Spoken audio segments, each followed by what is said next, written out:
Vamos al recinto de Donceles, en donde se reunieron las firmas necesarias para solicitar la remoción del cargo del delegado de Tláhuac. Más sobre el tema.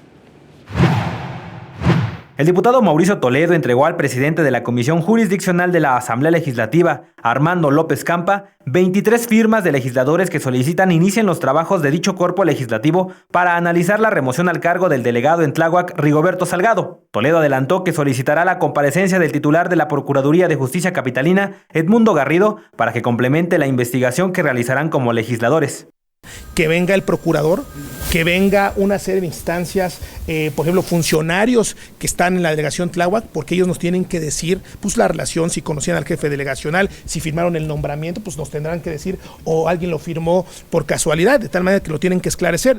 Por su parte, el presidente de la Comisión Jurisdiccional, Armando López, afirmó que se garantizará que el proceso de análisis sea realizado conforme a derecho e institucional y que el delegado será citado a comparecer como parte de su derecho de audiencia.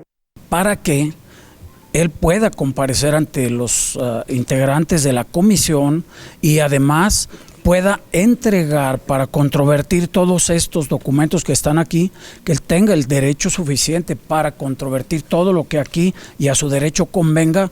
En el caso del grupo parlamentario de Morena, detalló que sus diputados no formarán parte de la comisión jurisdiccional y en consecuencia no podrán votar sobre el caso, pero tendrán derecho a voz y a conocer de cerca los trabajos que se desarrollen. Sergio Villanueva en las imágenes, Edwin Hernández, 21 Noticias.